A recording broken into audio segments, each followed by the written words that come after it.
좋은 날입니다. 오늘도 말씀 안에 승리하는 하루 되시기를 기도하겠습니다. 오늘 생명의 산 본문은 민수기 26장 52절부터 65절입니다. 오늘 본문에서는 가나안 땅 분배를 제비 뽑기로 할 것과 레위 지파의 계수와 군대 계수를 마무리하는 모습이 나옵니다. 이 구절들을 통해 하나님께서 무엇을 말씀하시는지 살펴보도록 하겠습니다. 52절부터 54절입니다. 여호와께서 모세에게 말씀하여 이르시되 이 명수대로 땅을 나눠주어 기업을 삼게 하라. 수가 많은 자에게는 기업을 많이 줄 것이요 수가 적은 자에게는 기업을 적게 줄 것이니 그들이 계수된 수대로 각기 기업을 주되. 하나님께서는 군대를 계수하게 하신 이후 가나안 땅을 차지했을 때 12지파에게 나눠주시는 기준을 가르쳐주고 계십니다. 아직 가나안 땅에 들어가 본격적인 전쟁을 시작하지도 않았는데 하나님은 그 땅을 이미 이스라엘의 것이라 여기며 일하고 계신 것입니다. 하나님은 첫 번째 땅을 나누는 기준으로 수가 많은 지파에게 기업을 더 많이 줄 것이라고 말씀하셨습니다. 이는 단순히 보면 사람이 더 많은 지파가 더 넓은 지역을 차지해야 각 사람이 받는 기업이 비슷해져 공평하기 때문이라고 볼 수 있습니다. 하지만 여기서 계수된 자들은 앞서 계수했던 군대를 말합니다. 군대로 계수된 자가 많다고 해서 꼭 해당 가정에 사람이 더 많은 것은 아니었기 때문에 단순히 사람의 수요대로 나눈 것이 아니었습니다. 군대로 계수된 자는 이스라엘이 광야의 40년의 시간을 지나며 영적인 전쟁을 할 수 있는 군대로 맺어진 제사장 나라의 열매들이었습니다. 그래서 이러한 열매를 많이 맺은 지파가 그 믿음의 비례에 더 많은 기업을 얻고 제사장 나라로서 더 많은 책임을 지게 되는 모습을 보여주는 것입니다. 55절부터 56절입니다. 오직 이 땅을 제비 뽑아 나누어 그들의 조상 지파의 이름을 따라 얻게 할지니라. 그 다소를 막론하고 그들의 기업을 제비 뽑아 나눌지니라. 하나님은 땅을 분배하는 두 번째 기준으로 땅을 제비 뽑아 각 지파에게 나누어 줄 것이라고 말씀하셨습니다. 제비를 뽑는다는 것은 요행에 맡기는 것이 아니라 하나님께서 직접 공평하게 나누실 것을 믿고 따르는 것입니다. 제비 뽑기는 하나님께서 전적으로 조율하시며 각 지파에게 가장 알맞은 곳으로 정해주시는 일이었기 때문에 땅을 받은 지파들에게는 영적인 책임감이 함께 주어지는 일이었습니다. 각 지파에 계수된 자들이 하나님께서 주시는 기업에서 거룩한 제사장 나라로서 책임감을 갖고 빛을 비추며 영원한 하나님의 나라를 준비할 수 있도록 인도하시는 것입니다. 57절부터 59절입니다. 레위인으로 계수된 자들의 종족들은 이러하니 게르손에게서 난 게르손 종족과 고핫에게서 난 고핫 종족과 무라리에게서 난 무라리 종족이며 레위 종족들은 이러하니 림니 종족과 헤브론 종족과 말리 종족과 무시 종족과 고라 종족이라. 고핫은 아므람을 낳았으며 아므람의 처의 이름은 요게벳이니 레위의 딸이요 애굽에서 레위에게서 난 자라. 그가 아므람에게서 아론과 모세와 그의 누이 미리암을 낳았고. 하나님은 이스라엘의 군대를 계수하시고 그들의 수요대로 기업을 줄 것을 말씀하셨습니다. 그리고 군대에 계수되지 않은 레위 지파의 계수와 기업에 대해 말씀해 주십니다. 먼저 57절에서 레위 지파가 레위의 세 아들 게르손, 고핫, 무라리를 통해 세 종족으로 나뉘어지는 것과 58절에서 이 세 종족의 자손들이 더 세부적인 종족으로 나뉘어지는 것을 보여주십니다. 그리고 그중 고핫 지파인 모세와 아론과 미리암의 족보를 설명해 주십니다. 모세는 하나님께 특별한 부르심을 받아 이스라엘을 인도한 지도자였습니다. 하지만 가나안을 정복할 때 모세는 함께하지 못하게 되었습니다.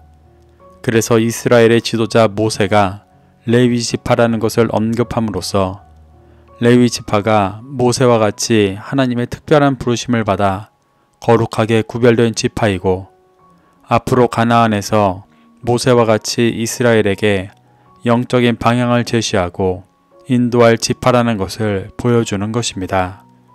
60절부터 61절입니다. 아론에게서는 나답과 아비후와 엘르아살과 이다말이 났더니 나답과 아비후는 다른 불을 여호와 앞에 들이다가 죽었더라. 하나님은 죽은 아론의 두 아들 나답과 아비후에 대해 말씀하십니다. 이 둘은 제사장으로서 하나님께서 정해주신 율례대로 거룩하게 구별된 불을 드려야 했지만 자의적으로 다른 불을 드렸다 심판받은 자들이었습니다. 레위 지파는 가나안을 정복한 후 거룩하게 구별되어 영적인 방향을 제시하고 인도하는 자들이 되어야 했기 때문에 나답과 아비후처럼 다른 중심을 드릴 경우의 결말을 보여주시며 경계하게 하시는 것입니다. 62절입니다. 1개월 이상으로 계수된 레위인의 모든 남자는 23,000명이었더라. 그들은 이스라엘 자손 중 계수에 들지 아니하였으니 이는 이스라엘 자손 중에서 그들에게 준 기업이 없음이었더라. 하나님은 다른 지파들을 군대로 계수하실 때에는 20세 이상 된 자들을 계수했었는데 레위 지파를 계수하실 때에는 1개월 이상 된 남자로 계수하고 계십니다. 그 이유에 대해서는 3장 40절부터 41절에서 첫 번째 계수 때 명확히 말씀해 주셨습니다. 레위인들은 이스라엘 자손 중 태어난 자들을 대신해 드려진 자들이었기 때문에 1개월 이상 된 남자로 계수해 이스라엘의 장자들을 대신하게 하신 것을 출애굽 2세대들에게 명확히 보여주시는 것입니다. 63절부터 65절입니다. 이는 모세와 제사장 엘르아살이 계수한 자라. 그들이 여리고 맞은편 요단가 모압 평지에서 이스라엘 자손을 계수한 중에는 모세와 제사장 아론이 시내 광야에서 계수한 이스라엘 자손은 한 사람도 들지 못하였으니 이는 여호와께서 그들에게 대하여 말씀하시기를 그들이 반드시 광야에서 죽으리라 하셨음이라. 이러므로 여분네의 아들 갈렙과 눈의 아들 여호수아 외에는 한 사람도 남지 아니하였더라. 하나님은 새롭게 계수한 자들 중에는 갈렙과 여호수아를 제외하고 어떤 출애굽 1세대들도 포함되어 있지 않다는 것을 명확히 말씀해 주셨습니다. 이는 출애굽 1세대들이 과거 가데스 바네아에서 가나안에 정탐을 보낸 후 불평하고 원망하였던 일로 인해 이미 주셨던 징계였습니다. 과거 출애굽 1세대들은 가나안을 정복할 제사장 나라의 영적인 군대로 준비되어 있지 않았었습니다. 하나님의 수많은 이적과 인도하심에도 제사장 나라의 가치를 알지 못하고 끝까지 이 땅의 헛된 것에 붙들려 쫓았습니다. 그래서 하나님은 이스라엘을 40년간 광야에서 연단하시며 출애굽 2세대들을 새로운 제사장 나라 이스라엘로 세워 가나안을 정복하고 계신 것입니다. 오늘 본문에서 레위 지파가 1개월 이상 때부터 드려지고 기업도 없게 하신 것에서 하나님께서 세우신 제사장 나라 이스라엘의 목적이 명확히 드러나고 있습니다. 레위 지파의 헌신과 섬김이 있기 때문에 이스라엘에는 제사와 율법의 전수 등의 영적인 일들이 가능했습니다. 또 레위 지파의 헌신과 섬김은 다른 지파들이 말씀을 따라 그들을 섬길 때 가능한 일이었습니다. 하나님은 가나안을 목전에 둔 모압 평지에서 이스라엘을 계수하시고 기업을 분배하시며 이스라엘이 다른 세상의 나라와 달리 하나님의 뜻을 이루기 위해 세워진 거룩한 제사장 나라라는 것을 출애굽 2세대들에게 보여주시고 도전하시는 것입니다. 우리는 이러한 말씀에서 교훈받아 자신의 삶의 목적이 무엇인지 돌아볼 수 있어야 합니다.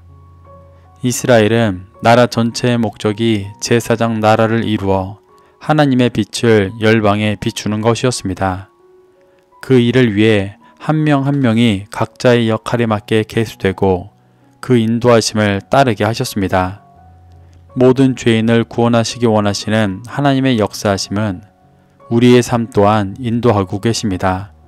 출애굽 1세대와 같이 자신의 생각과 기준을 따라 살아가다 징계받는 것이 아니라 하나님의 말씀을 따라 살아가며 그리스도인으로서 열방의 진리의 빛을 비추고 다시 오실 주님을 기다리는 삶을 살아가게 되시기를 축복합니다. 오늘도 이 말씀을 심령에 새겨 승리하는 하루 되시기를 기도하겠습니다.